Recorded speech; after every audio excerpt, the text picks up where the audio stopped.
Namaste. Welcome back to my channel. I'm Jill Loftus of Newt Astrology, and today I'm going to talk to you about detachment or indifference. All right. So we talk a lot as yogis, as spiritual people, as people who are trying to walk a conscious path and be aware of our karmic repercussions and the kind of general, I don't know, insanity going around us. We talk a lot about detachment, right? What does it mean to be detached? And there's a classic story that I have always been told. If you listen to me, you probably heard this before, but it's about the monk. The monk on the hill, he lives up there alone, and he's, studying and praying and living his life. And one day the villagers arrive on his doorstep with a baby and a young woman. And apparently she has given birth and has pointed the finger at him and said, "That's the father."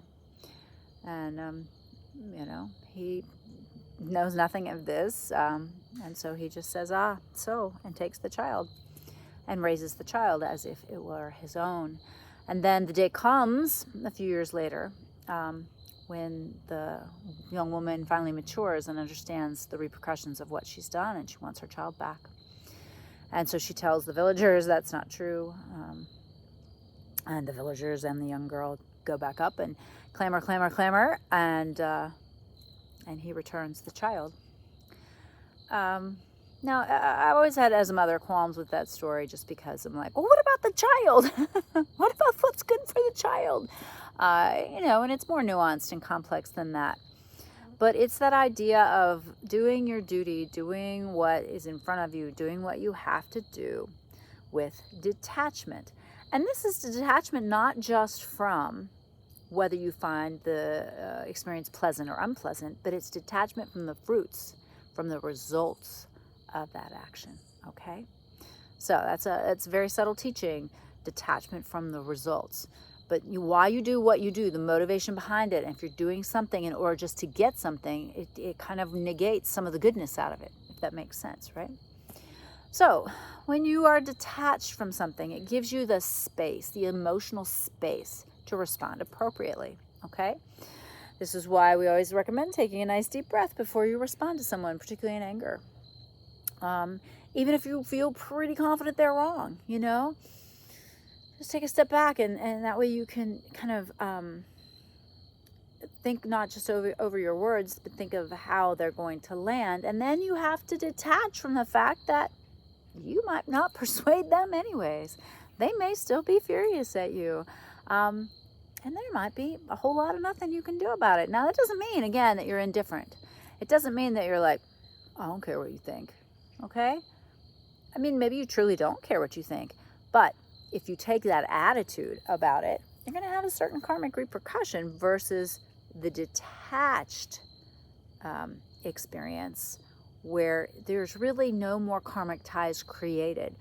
And I really like that feeling of that string that any emotion creates with you, right? So if you're going to be indifferent to something, even that indifference creates a bond, right? I don't care. Well, do we care now? Well, I still don't care. Well, do you care now? You know what I mean? That kind of thing. And so again, it's this being detached, being in a space where you're capable of responding in a non-emotional way, but in an intelligent way, an emotionally intelligent way. A lot of times in yoga or spiritual thought, people just treat emotions like they're evil, and that you're supposed to be just some creature made of stone who doesn't feel things or just isn't impacted by things. And I think that's gone a little too far, personally. Now, you don't want to be swinging from extremes, okay? The highest of high means there's going to be a lowest of low, and you want to try to keep it in the middle here, right? Find yourself getting a little too about something, bring it back. It's so funny when you're traveling. Like, I never really get excited about the trip until I am on the plane and it's actually taken off, because I've actually been on planes where they take you all off of it. And it's not that I don't want to anticipate or be excited, but it's just, I can't go all in on it until it's actually happening. And then I want to be in that moment, right? So I'm not indifferent to the results. I have desires, I have aspirations, I have things that I want, I have things that I want to go a certain way, right? That's okay. But I'm detached. I've stepped back from the situation. Once I've done all I can do to make it better, right? Or to make it the best possible outcome, right? And then I gotta let it go. Now, indifference, a lot of people weaponize, I think, indifference. I'll make them come to me. I'm going to act like I don't care, even though I really do, because I just want them to not think I, value them that much, or that they have that much say in my life, that kind of thing. So, for your own growth, for your own peace of mind, begin to look at situations where you are, you're getting yanked around on your emotional chain a little bit. What is the best approach here? And what is it that you're doing? Are you being indifferent to someone's plight? To your own plight? Are you being detached, looking at it rationally, reasonably, through the filter of reality as you see reality, right? Because we all see reality different, all right? I just recently had the experience of a friend, a dear friend, and truly amazing human being, pass away somewhat rapidly. I felt like it was rapid. I didn't know the whole picture of what was happening with her medical situation. But I was able to observe the way people were reacting and their just utter grief. And though I grieve for my friend, I know that she's in a better place, and I know that I can still access her and talk to her in the astral. And I am detached from that karma that she had. I'm not indifferent, but I'm able to pull back a little bit and try to see it a little bit more, like I said, through the lens of what I understand and what I know, which gives me great peace. It gives me great peace. Got another little cat here. Say hi, Jimmy.